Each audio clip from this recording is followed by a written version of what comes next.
with Annie making a comeback at the end of episode 22 of the final season of Attack on Titan. I thought this is a good time to make a quick recap for her story so far, and I will try to touch on the major plot points for her character, rather than retelling everything that happened to her. So let's do this.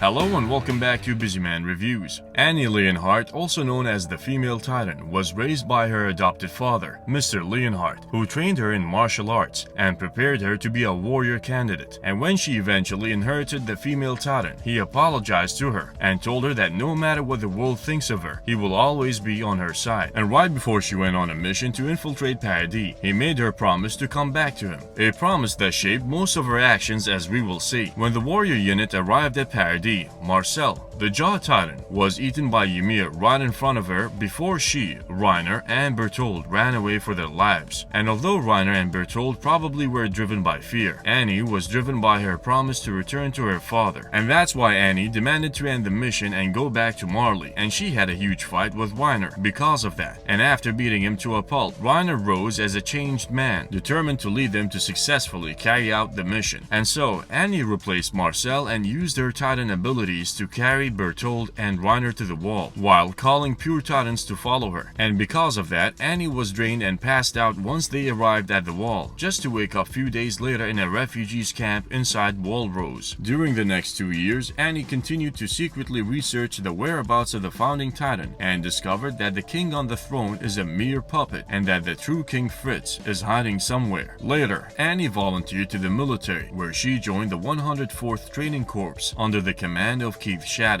and showed superior abilities that allowed her to finish among the top 10 candidates. During her training, she continued to secretly research the whereabouts of King Fritz, and when she found a lead linking Kenny Ackerman to the real king, she followed him. However, she managed to barely escape when he confronted her. Annie once again suggested to halt the operation and go back to Marley, with the knowledge they have, especially that Kenny saw her face, which puts her and the mission in danger. But once again, Reiner insisted on breaking Walrose and attacking Trost district in hopes of flushing out the king and stealing the founding Titan. During the Trost district arc, Annie's allegiance to Marley was put to the test when Reiner asked her to take away Marco's ODM gear and leave him to be devoured by pure Titans after Marco overheard a conversation between Reiner and Bertold and figured out their true identity. Annie was forced to do it to prove that she is different from the devils of Paradis. But later on, she hated herself and Reiner for it. Annie and Reiner were also responsible for the killing of the 2 Titans that Hanji Zoe captured to prevent her and the aliens of Paradis to gain any insights on Titans. And when the military police were investigating the matter, Annie handed Marco's ODM gear for inspection instead of hers, a move that raises some suspicion about her, but not yet enough to reveal her true identity. Annie then decided to join the military police brigade within Walrose to continue her reconnaissance mission, where she also became friends with Mitch. However, upon learning that Eren has one of the 9 Titans, the warriors decided that if they kidnapped Eren and brought him back to Marley, along with all the information they learned, the mission could be considered successful. And so begins the female Titan arc during season 1,